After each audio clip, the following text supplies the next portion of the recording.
Good morning বন্ধুরা, আমি সোমা অর্ণিকা চ্যানেলে তোমাদের সকলের স্বাগত। আশা করি তোমরা সবাই ভালো আছো, কিন্তু আমি একদমই ভালো নেই। তার কারণ হচ্ছে এই যে দশক থেকে ফিরে এসে দেখি, দেখো গাছপালার অবস্থা দেখতে পাচ্ছ, সব গাছ ঝিমিয়ে গেছে। আর এই যে কাচাকুচির তো আর শেষ নেই। যেহেতু বাড়িতে ছিলাম না, তো এক গাদা জামা কাপড় এসে সব দড়া ভর্তি। আর যে গাছপালা অবস্থা দেখো, সব ঝিমিয়ে গেছে, গাছপালা মরে গেছে। কি অবস্থা দেখেই আমার খারাপ হয়ে কুড়ি শুকনো হয়ে গেছে। আর মানে প্রচুর এই ফুলের কুঁড়িও গেছে, মানে আর হবে না বুঝতে পারা যাচ্ছে। মানে হলুদ হলুদ কালার এসে গেছে অপরাজিতা ফুলের, তো ফুলগুলো আর হবে না বুঝতেই পারছি। আর এই যে দেখো গাছপালাগুলোর অবস্থা দেখো, মানে আর যদি একদিন না জল পড়ে, মানে গাছগুলো মারা যাবে, আর কিছু করার থাকবে না, এমন অবস্থা হয়ে গেছে।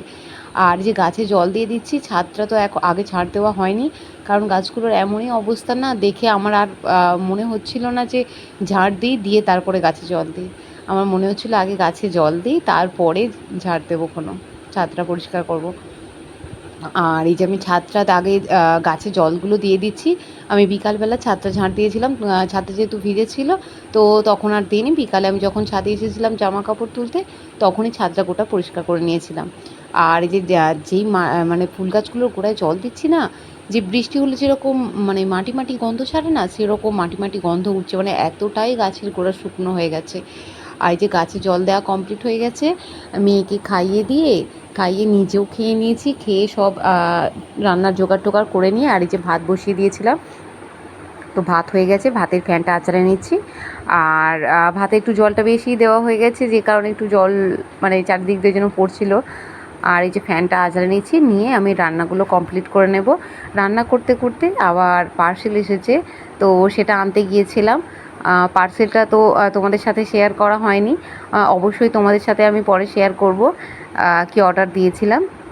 আর এই যে ভাতের ফ্যানটা এই যে আঁচড়ে নিচ্ছি, নিয়ে রান্নাগুলো ছটপট করে কমপ্লিট করে নিই, কারণ আরও অন্য কাজ আছে, মেয়েকে স্নান করানোর ব্যাপার আছে।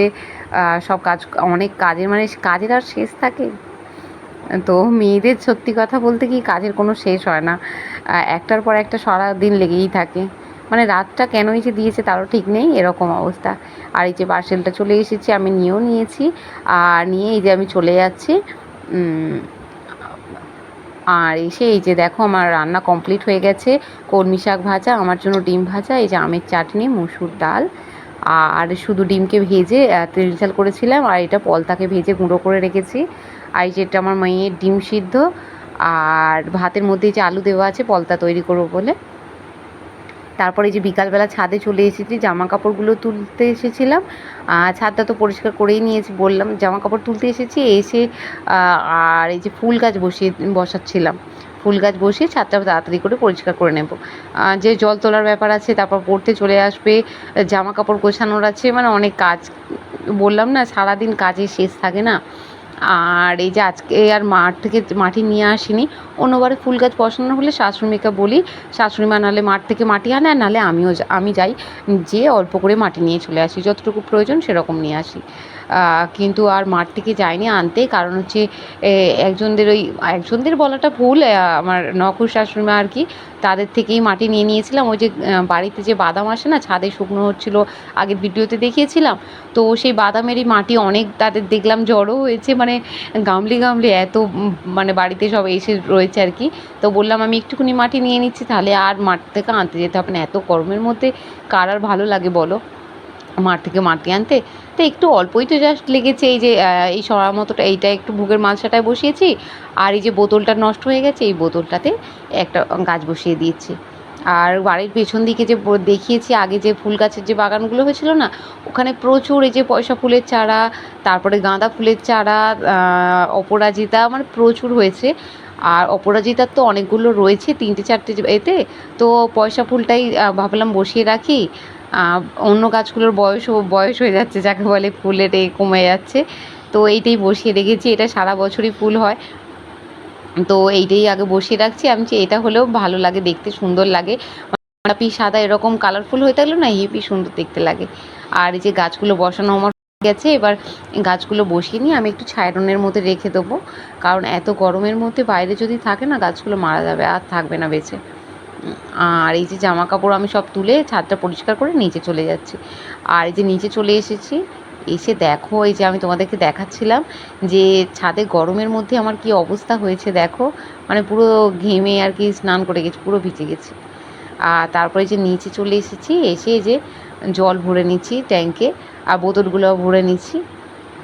আর একটু তাড়াতাড়ি করেই ভরছি, কারণ সকালের দিকে একবার ট্যাঙ্কিটা ভর্তি করা হয়েছিল, ধান সিদ্ধ হচ্ছিল, ধানের মধ্যে জল টল দেওয়ার ব্যাপার আছে, যে কারণে ট্যাঙ্কিটা জল শেষ হয়ে গিয়েছিলো তাড়াতাড়ি। আর এই যে আমি সব জল ভরে নিয়েছি, তাড়াতাড়ি এক্ষুনি ট্যাঙ্কি ভর্তি হয়ে যাবে, যেহেতু সকালে চালিয়েছি। সেজন্য তাড়াহুড়ো করছি যে এক্ষুনি না ভর্তি হয়ে যায়, ভর্তি হয়ে গেলে তো আর পারবো না, সব চারিদিক জলে ভেসে যাবে। সেই জন্য তাড়াহুড়ো করছি, তাড়াহুড়ো করে এই যে সব জলগুলো ভরে নিয়েছি। আমার মানে জল ভরা মোটামুটি সব কমপ্লিট, আর একটা বোতল বাকি ছিল, তো ট্যাঙ্কি ভর্তি হয়ে গিয়েছিলো। তো তাড়াহুড়ো করে যা হয়েছে হয়েছে, মানে এরকমভাবে ইয়ে করে নিয়েছি, করে নিয়ে এবার যেখানে যা রাখার সব রেখে দিচ্ছি। আর প্লিজ বন্ধুরা, তোমরা পুরো ভিডিওটা দেখো, এই দিদিভাইটা একটু পাশে থেকো, আমাকে একটু সাপোর্ট করো, তোমরা সাপোর্ট করলেই আমি এগিয়ে যেতে পারবো। আর এই যে চলে এসেছি সন্ধ্যেবেলায়, একদম পড়ার ছুটি দিয়ে দিয়েছি, দিয়ে আর এই যে পাঁপড় ভেজে নিয়েছি, আগে পাঁপড় ভেজে নিয়ে আর এই যে পেঁয়াজি বানাচ্ছি। আর সন্ধ্যেবেলায় একটু পেঁয়াজি, পাঁপড় ভাজা, আর সকালে মুড়ি খাওয়ার আলুর দম করেছিলাম, আর আলুর দমটা এই যে গরম করে নিচ্ছি, দিয়ে সন্ধ্যেবেলায় একটু জমিয়ে খাওয়া দাওয়া করবো বলে। অনেক দিন বানানো হয়নি, আর আমি যেহেতু টিউশন পড়াই সময় পেয়ে হয়ে ওঠে না। তো এই যে একদম টিফিন করে নিচ্ছি। আমার মেয়ে দেখো না, একটা পেঁয়াজি নিয়েছে, আর একটা পাঁপড় নিয়েছে, আর এই যে আমার শ্বশুরমশাই বাদাম ভাজা খাচ্ছিল, সেটাই তোমাদের সাথে একটু শেয়ার করলাম। আর এই যে জমিয়ে মুড়ি টুড়ি খেয়ে যে একদম আটা মেখে রুটি করতে চলে এসেছি। এর আগে তো আমার সিমুই করা হয়ে গেছে, সেটা তোমাদের সঙ্গে আর শেয়ার করা হয়নি। আর রুটি করছি, দেখো না কী অবস্থা হয়েছে, গ্যাসটা মানে চারিদিক আটার গুঁড়োয় আর কি ভর্তি হয়ে গেছে। তো প্লিজ বন্ধুরা, তোমরা পুরো ভিডিওটা একটু আমার দেখো। এর আগেও আমি বলেছি, প্লিজ বন্ধুরা, আর আমার একটু কথা বলতে তো অসুবিধে হচ্ছে, তোমরা বুঝতেই পারছো, মানে কথায় কথায় একটা ব্যাপার হয়ে যাচ্ছে। অনেকটা চেষ্টা করছি, তাও কেন হয়ে যাচ্ছে জানি না, মানে কি বলবো, কতবার যে চেষ্টা করছি, আশা করি আস্তে আস্তে ঠিক হয়ে যাবে। আর প্লিজ বন্ধুরা, তোমরা একটু আমাকে সাপোর্ট করো, কেন জানি না তোমরা কেউ ভিডিওটা দেখছোই না, আর দেখলে কেউ লাইক কমেন্ট কিছু করছোই না। আর প্লিজ প্লিজ তোমরা একটু চ্যানেলটা একটু, আমার ভিডিও দেখে একটু লাইক এটা শেয়ার করো। আর প্লিজ ভিডিওটা কেমন লাগলো আমাকে একটু অবশ্যই কমেন্টে জানাও, তবেই তো আমি বুঝতে পারবো তোমাদের ভিডিওটা ভালো লাগছে না খারাপ লাগছে। প্লিজ আমাকে একটু কমেন্টে জানাও। আর যারা আমার চ্যানেলে নতুন, তারা প্লিজ চ্যানেলটা সাবস্ক্রাইব করে দিও, আর আমার একটু পাশে থেকো। আর তোমরা পাশে থাকলেই আমি এগিয়ে যেতে পারবো। আর তোমাদের সঙ্গে কথা বলতে বলতে এই যে আমার রুটি করা হয়েও গেছে। এই যে দেখো রুটিগুলো কি সুন্দর গোল গোল হয়ে ফুলে গেছে, একদম ফুটবলের মতো। আর দেখো সব ফুটবল বললাম তো, ফুটবল পড়েও গেছে। আর এই যে রুটিগুলো একদম গোল গোল করে নিই, মানে ফুটবলের মতো একদম গোল গোল ফুলে যাচ্ছে। তো একটু আমি একটু ভালো করে, মানে ভালো করে কি বলি, আমার শ্বশুরমশাই বলে আর কি, আমি নাকি খুব সুন্দর রুটি করি, যাই হোক জানি না। আর এই যে রুটি করছি, এই যে দেখো একটা রুটি তো পুড়েই গেল, লাস্টের রুটিটা। মানে সবাই বলে যে প্রথম দিকটা ভালো হয় না, শেষটা ভালো হয়। আমার তো প্রথম থেকে সব ভালো হলো, শেষের রুটিটাই পুড়ে গেল। আর সিমুই বানিয়েছিলাম বললাম না, এই যে রুটি আর সিমুই নিয়ে আমি বসে গেছি। এই যে শ্বশুরমশাই খাচ্ছে, আর এখানে এই যে আমার মেয়েও খাচ্ছে। আমার মেয়েকেও একটা রুটি দিতে